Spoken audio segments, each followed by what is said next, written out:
Also passionate about hummus, right?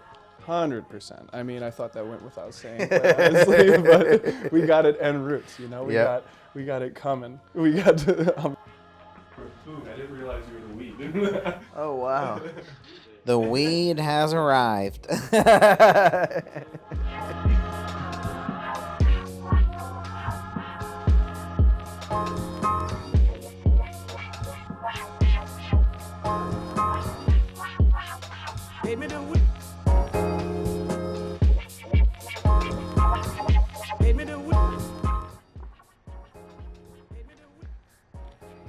Part of the story.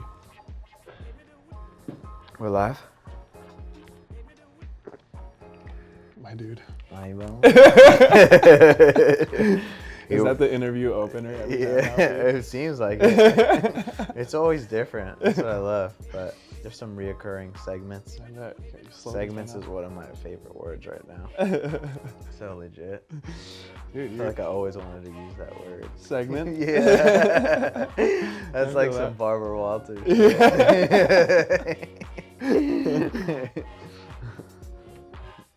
We good, Drew? Perfect. Here we are. Audio's tapped in.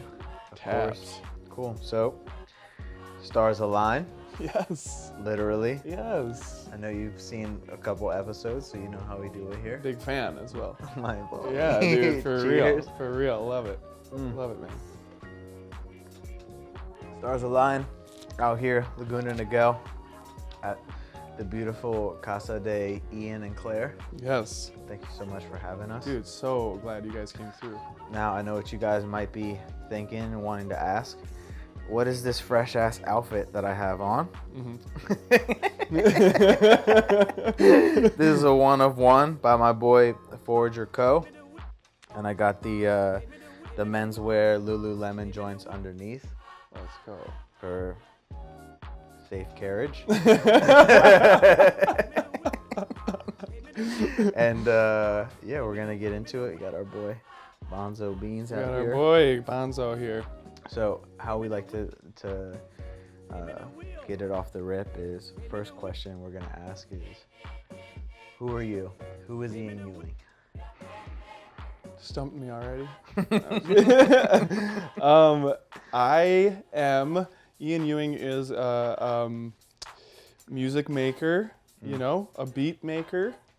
Sometimes I make songs, sometimes they're just beats. Yeah. Sometimes I can't tell the difference between the two, you know what I'm saying? A drummer and a sample maker and a dude who is out here just trying to have fun. I think that covers most things probably. Professional skimboarder. Not professional, but a happy amateur. That's for sure. Respect. Dude, you guys are the professional skimboarders at this point. Drew and Wani in one day went Straight from up. amateur to pro skimboarder, which is Straight pretty up. impressive. Yeah, I say, give me that thing. For real, both of you guys, that attitude. I mean, not even questioning the thing, just grabbing the board and just going for it. That was beautiful. That was fun. That was fun. I can't wait to do that again. Honestly. Yeah, man. All right, next joint. What are some things you're most passionate about? Definitely, obviously, passionate, about music, but I guess going beyond that is like I'm passionate about like free exchange of ideas, creativity being like true creativity being a true freedom of expression of thought and ideas or whatever it is. I'm definitely passionate about that idea of it, that safe spaces, I guess, like for lack of a better term, like creating places or spaces where people have the freedom to think and to express themselves, whether it's creatively or just expressing themselves however they want. I think I'm passionate about any ways in which there's people being free to think and act and talk how they want, obviously given that it's not hurting or harassing or encroaching on anybody's human rights. But yeah, no, I'm passionate about creativity and making people feel comfortable in their own skin, being who they are, and thinking how they think, and expressing themselves how they want to think, I think. And I'm passionate about having fun too, because I've noticed that it's not always the same, like even, just because you're passionate in something doesn't mean that the fun is going to be guaranteed. Like you have to, I don't know, like you actively have to look out to make sure that you're continuing to have fun in life. It's huge. Yeah, for sure. Been one of my mantras recently, for sure, 100%. Also passionate about hummus, right? 100%. I mean, I thought that went without saying, quite honestly, but we got it en route. We got it coming. We got hummus on the way. Straight up. Ooh, let's get into the next one. Share with us a little bit about your journey in becoming independent artist and where you're at in your career right now. Sure. I think where did it start? I think like the independent side of it was always there from the jump, just because maybe just for the reason that like I knew I wanted to do music, and I didn't want to have to bank on, say, a label supporting me for me to do that, or somebody else vouching for me. I really wanted to do music and just like create music and be able to do that. And so I think I was pretty bound and determined to be independent, because I was like, well, I'll do it even if nobody else is going to care about it. So I think I had that head on my shoulders, but started making music probably. I always start the whole journey at like when I was around middle school. Like I grew up in a church that happened to have like pretty strong music ministry, so they had a lot of talented musicians, a lot of effort and resources they put into teaching younger kids not only how to play music, but how to play it in this interesting space in church, which technically you're not playing for yourself. I mean, dude, I'm a big believer in, this wasn't necessarily a gospel church by any means, but some of my favorite musicians have come from the gospel church, and I think there's something related there where people are learning to make music from a perspective that's not for them. In fact, it's for like a higher power, literally. You're in service. Right, exactly. You're the conduit and the vessel. Exactly. Oh, that's fire. Yeah, no, I think it's some pretty powerful stuff for sure. And of course, I was a kid when I was like growing up in it, so I wasn't like at all thinking about it in that way, but retrospectively, now being an adult, looking back and being like, having an all new appreciation for growing up in the church in that way, and being able to have all these people that I got to literally, like, I'm a visual learner, I'm self-taught with all instruments and with audio production, and I mean that's what I got to do, is just like have these great drummers that I would go to church and just could sit next to them and watch them play, so that was definitely huge, was being in an environment from a young age where there's lots of talented people, but also people who are playing from a selfless perspective. I think that was pretty enormous. So that's where like I started to play drums and stuff, and then from there did the band thing as I was like getting into high school and stuff like that, and that was wonderful too, but literally just got to a spot where I really wanted to keep pursuing, and I got so sick of having to rely on other people to meet up for band practice or to do anything. Yeah. So by the time I got into college, like first or second year of college, I had no idea. I always considered myself really super late to the audio production world.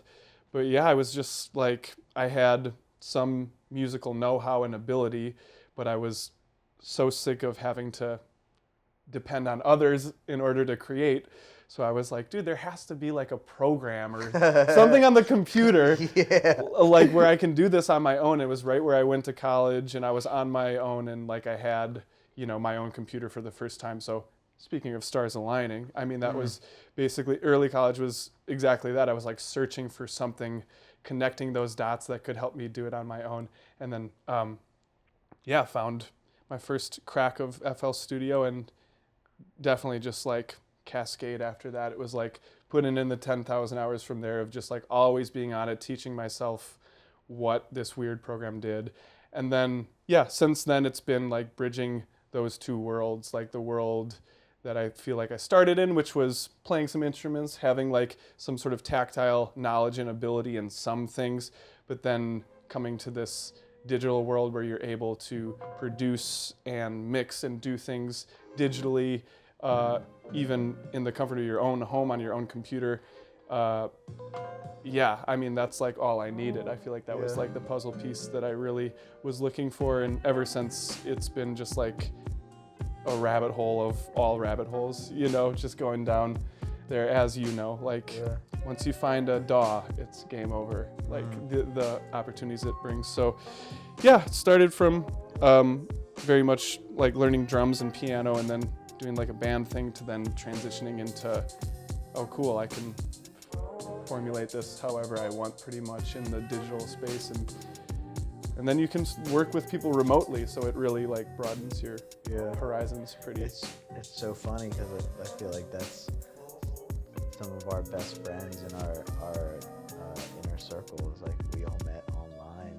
Yeah, us as well. Yeah, exactly. Like, exactly. And I look at like all of my family and friends right now, and it all was birthed from like what that started as, like the what ended up being like living in professionally or whatever, like online or digitally, and then finding all of your loved ones online, like wherever they are in the world, but like all just doing similar things and like-minded people that inspire you. So I mean, it's really wild to think of it retrospectively, because it's not only brought me all that fulfillment creatively and professionally or whatever, but like it's literally brought me all of my, outside of my immediate family, it's brought me like all of my closest friends right now, and my closest people. So it's beautiful. It's amazing. I think the first time I actually met you in person was we played a show together in Chicago. Beauty Bar with Flaming Ghostes. And David Blazer, who was a soul mechanic at the time. Shout out to him. Yeah. That was sure. like 2015, 2016. I know. I couldn't even think of the year. I just know that it's like once it goes past like 5 years, I'm like, okay, it's like a chunk of years back. Straight up. But dude, I remember that night like pretty clearly. I know, me too. Yeah, it was a great night. You had a great poncho that night. I did. That was my first. That was like my first night meeting David as well. Oh, we got food here. Let's go. go. I'm gonna grab that. Sorry, Banzo. Where's your mic? Oh, nice. I forgot about that. It's all good. What's that?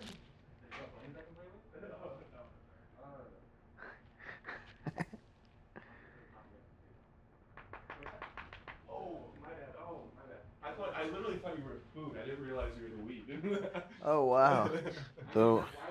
The weed has arrived.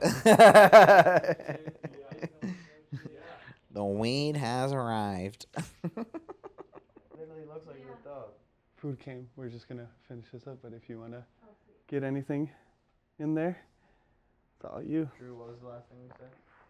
Right, no, that was the one that you asked before that, and then we I was mentioning, right, that like, I think I had a kind of head on my shoulders that was, for better or worse, like, I'm want to do this, and if independent means you get to do it even if there's not a label that co-signs or like supports or whatever, I'm like, well, that's what I'm gonna do. Like, I'll be an independent musician then. But then as I, step by step had a little bit more experience and a little bit more music I was making and music that I was putting out, even if it was literally just on SoundCloud, like, It was always entrepreneur mode where it was like, I want to do this and I want to do it for myself, so I have to figure out how that works and what that means. And through that process, I definitely learned some fundamental concepts that I wanted to carry forward. Some of them being like, I want to, for the most part, own as much of my music as I possibly can. And then, there's ripples from that type of mentality where you just, you're trying to, anything that's harnessing your independence, right? And reducing your dependence on other entities, other whatever it is. Ooh. Anything that, once I was in that mentality of like, okay, well, I realized that ownership of your music is big, literally owning your masters. And then it made a lot of sense to me from there that it's like, oh, well, the trade-off is you have to put in more work when you own things more and when you don't outsource that work and responsibility to other people. But what comes with that is independence, which is, in most scenarios, like the best thing you can have as an artist, if you ask me. With that said, there's still like along the way a lot of people that I've worked with and done stuff with that, it's not like I've literally been doing only things just by myself. Like I've really had incredible people and labels, like indie labels or collectives or whatever it is that I've gotten to work with. It's just that they've had the same ideals and they run their business or their lifestyles in the same way, which is allowing independence and allowing you to express yourself how you want to. So I think there has been that compass for a long time from the jump that is like. When did it like really click for you though? When you were like, yo, like I can do this. Like I'm, because there's that. You know what I'm saying? Like, dude, especially for sure. independent artists, like there's that. Whether it's a year or a moment or something where you just knew you're like, oh, I'm going to be good. Like, I can provide for myself. I can do what I love. Like, was there a specific moment in your career that happened for you? Then it really like. That's a great question. I wouldn't say if I could pick the point at which I was like, oh, I can like do this for myself, because I'm like constantly like going back to like, imposter syndrome shit where you're like, I don't know if I can do this, I can't do this, even though I've been doing it for like years, and you're like, I don't know if I can do this. So I rarely, if ever, feel a sense of like, oh, I can do this, I know that I'm doing it.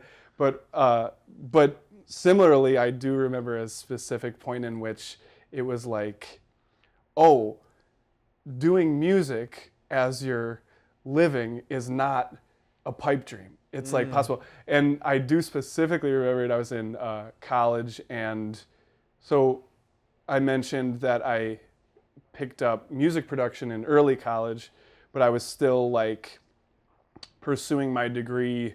And I think at that point my thoughts were like, I knew ideally music was always the thing, but part of it was, I think, growing up where I grew up, which was in the Midwest, which there's less professional infrastructure in places like that. For sure. Where you just are, you guys both can relate, being around Chicago. And so there were parts of that I think kind of ingrained in me this thought of like that music as pursuing it as you're living isn't fruitful and you shouldn't do it. But I started producing in college, doing it at the same time, and of course that's when SoundCloud was around, and that was SoundCloud's heyday for sure, like golden era of SoundCloud, where I started to meet all of so many friends that are still close friends of mine, and just putting my music out there and starting a followership. Started to get even the smallest amount of feedback and followership there. That alone was like, for where I was at the time in Milwaukee locally, not a person knew of anything I was doing or cared about that kind of music, but then all of a sudden you're putting it online, you're putting it on this space, and there's people who like it and respond to you and follow you and are excited about it. Then all of a sudden it's like, oh, it's not, my immediate environment locally doesn't determine my success. There's all these people out there that are looking for this kind of thing, and it just gives you that feeling of like, oh yeah, okay, maybe like I'm not terrible. Maybe this is like, it reinforced my feelings of like that the music was kind of cool and worth it and good and all that. And then as I kept going down that SoundCloud route of just realizing that you could connect with people online, which was very crazy to me. I remember getting to a point of, maybe like a year or two in, you're slowly and progressively getting followers and connecting with more people, networking with more people. I remember Taku, I don't know if you know the producer, but at that time, he was a SoundCloud OG. He had like 100,000 followers a long time ago. And he was putting out great music that I loved, and he was putting out things like merchandise and things for people to consume. And I remember just the thought, like, on my own of being like, wait a minute, 100,000 followers, he puts something out, you assume 5% conversion ratio. 5% of those people are engaged enough that they want to support him by buying something. Yeah. Dude's got a living. And for my cost of living at the time, when I was broke as a college kid, I was like, dude, give me like a couple $100 a month and I will live. I will make this my living with like a small amount of money. But that was like a click for sure. Was like mid-college, starting to really ingrain myself in like the online platforms that were really fruitful communities for me, like SoundCloud, and then starting to see all these people that I admired that had followerships that I was realizing, if you assume even a small percentage conversion ratio on these people being fans and supporting, I was like, wait a minute, no, people are totally monetizing and making a living off of this already, and why couldn't I? So it was kind of a silly thing where it was like, there was no necessarily good reason that I thought that I couldn't do it, but I had it in my head that it was a pipe dream, and then there were things that I was lucky enough to come across that made me feel like, no, this is doable, and there's the tools and the platforms available to you that you can make it happen if you care about it enough. So that was definitely the moment, that Taku moment, just being like, dude, he's doing it for sure. Straight up. Yeah. That's lit. I love that. I need more of that. Let's roll into the next one. Woo! This is a good one. What is one piece of advice you can give to an up-and-coming artist? That is such a good one. Man, there's like so many I want to say, because like part of me goes to like own your stuff, Yeah. or like we already hit that one. I know. But we gotta hit that one again. I know. So that's one. I know, but I think even more so beyond that, because like once I think about saying that as the piece of advice, it's actually not the most important, because there's plenty of times where it serves an artist to not necessarily be independent and have a label, represent their work or something. But that will be like that'll be a smart decision in the grander picture of your project or your journey or whatever it is. So honestly, I would say like it's a bit of maybe almost cliche, but like really everything comes down to like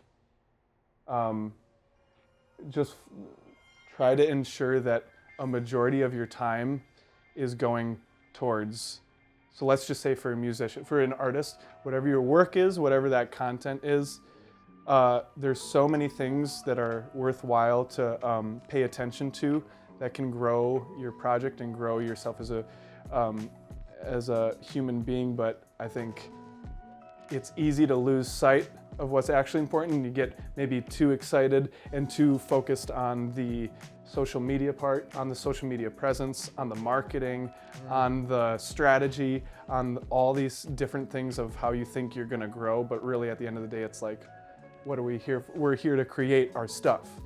And one lesson I keep coming back to is like, even if you're putting no marketing power into something, if there's really good content, people will find it. Like, I really have that strong belief that like good art and good content will find its way through even no marketing. So like, I think the most important thing that I try to stick to, and I think if I was to give somebody advice, which I have no right to do so, it would be just try to make sure that a majority of your time is working on that content. Because that is like, I think it's just easy to like, you think of like, there's so many things I can give my time to that could maybe help me. But you can just like rest easy knowing that like the work is always the most important. Like putting in the hours, always the most important. Working on what your craft or what your content is always the most important, because what's the worst that happens? You work on it really hard, you don't have a social media post, but you worked on your craft and your content is better and you're better at your craft. Yeah. That's the goal. So I think in this very crazy kind of environment and crazy kind of industry that music and art is currently in, I think always most important is just like hold on to that craft, hold on to the content, just always stay most focused on the work, and you'll probably be the most successful and the most happy that you could be following that, I think. It's huge. Yeah, man. It's fire. Thank you. Thank you, dude. Ooh, here's another good one. Bam, bam, ow. Dude, hit me with the 1-2 punches, bro. Let's go. All right. What is one key lesson you've learned over the past 12 months? Dude, these are good ones. Yeah.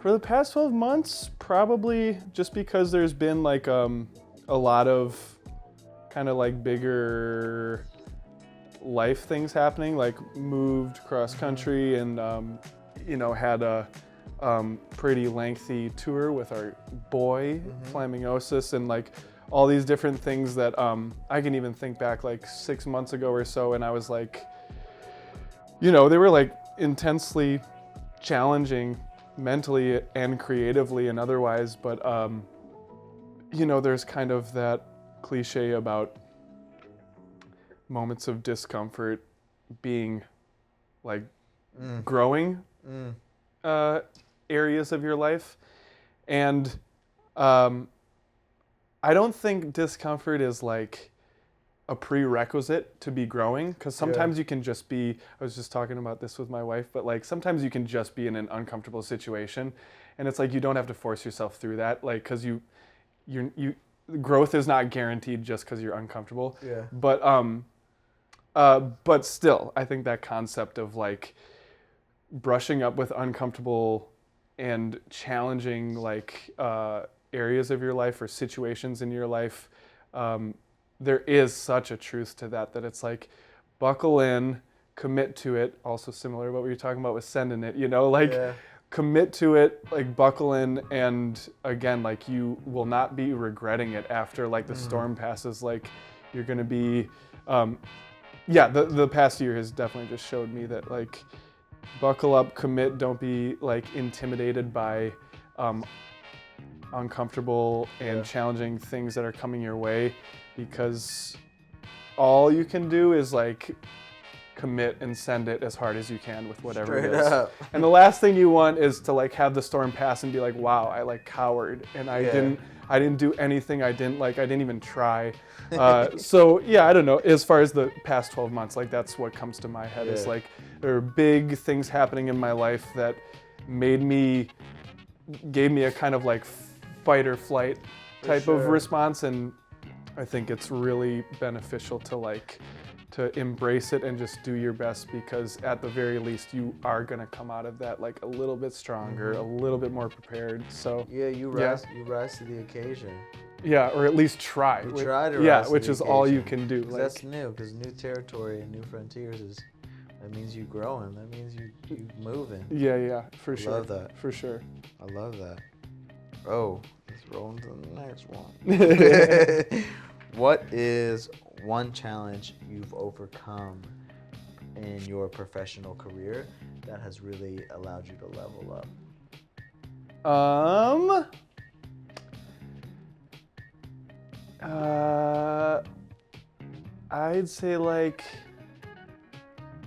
I'd say just like with I think of drums, and I think of like, I don't know. There was a point where I was just playing instruments here and there, and I noticed it as a way that I could produce more music. But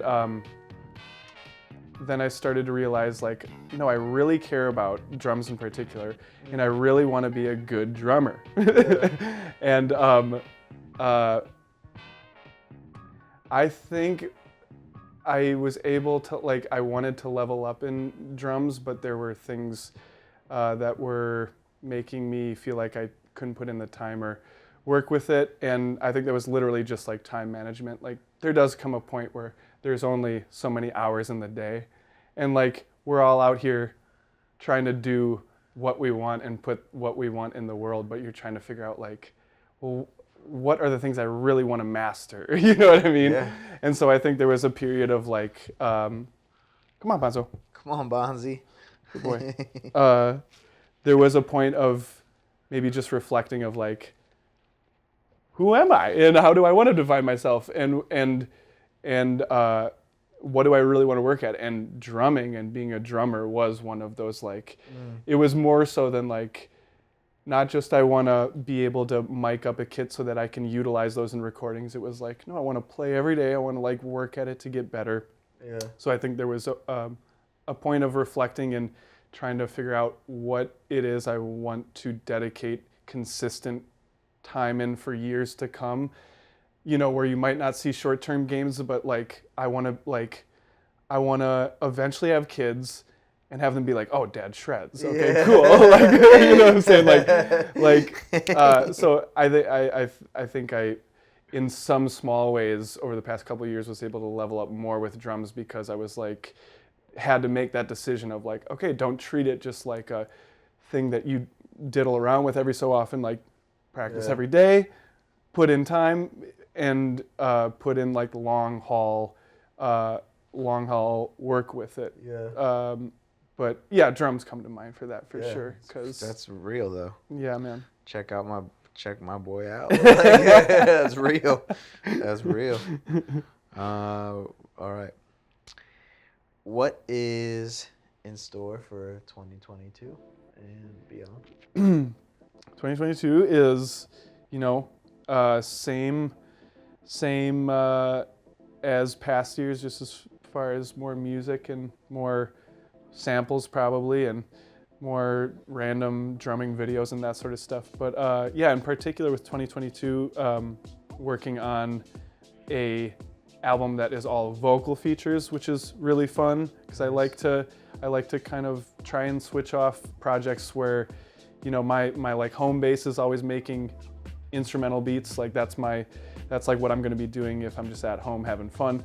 But I've really enjoyed, especially over the past like chunk of years, I've really enjoyed being able to collaborate with vocalists and then have projects where there's vocals, because especially being a primarily instrumental producer, it's really cool to see the ways in which how much broader the audience is when there is vocals and when there's lyrics and stuff like that. So it's really fun to try and keep making music and putting out songs that have vocalists and lyrics and that sort of thing, because it's fun for me, but also I think it's probably fun for maybe somebody who's a supporter of mine just to have different kinds of music like that. So I have that in the works, and it's just like a couple songs shy of being done, but that should be done this year, and I'm excited for it. All the songs thus far are dope, if you ask me, and all the artists are super cool, and I'm lucky to have them on track. So that's fun. And then after that, kind of the yin to the yang, doing a